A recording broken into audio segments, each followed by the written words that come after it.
দর্শক, হামের আরও খবর জানাতে সরাসরি যুক্ত হচ্ছেন কুষ্টিয়া প্রতিনিধি মাহমুদুল হাসান। মাহমুদুল, আশা করি আপনি আমাকে শুনতে পাচ্ছেন। আপনার জেলায় হামের বর্তমান সংক্রমণ কেমন এবং হাসপাতালগুলোর অবস্থা কি আমাদেরকে জানাবেন। আফিফা, আপনি যেমনটি বলছিলেন, সারা দেশে হাম আক্রান্ত যে সকল জেলা আছে, কুষ্টিয়া কিন্তু তার মধ্যে অন্যতম।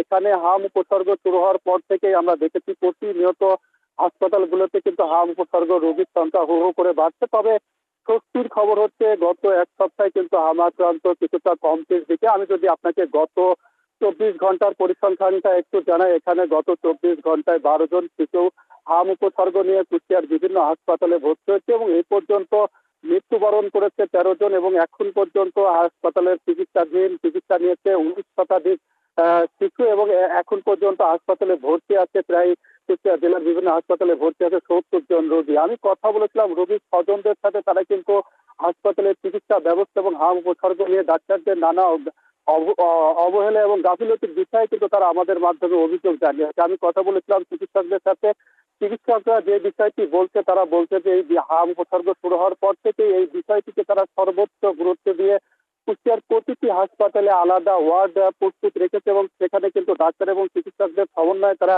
চিকিৎসা কার্যক্রম অব্যাহত রেখেছে এবং তারা বলছে যে হাম উপসর্গ মূলত অভিভাবকদের সচেতনতার বিষয়টিকে তারা বারংবার তাগাদা দিচ্ছে এবং তারা বলছে যে হাম উপসর্গ দেখা দিলে বাসায় থেকে অপচিকিৎসা গ্রহণ না করে দ্রুত যেন হাসপাতালে এসে চিকিৎসা গ্রহণ করে। তারা বলছে যে টিকাদান কার্যক্রম অব্যাহত থাকলেও এই হাম উপসর্গ কমতে কিছুদিন সময় লাগবে বলে তারা আমাদেরকে জানিয়েছে।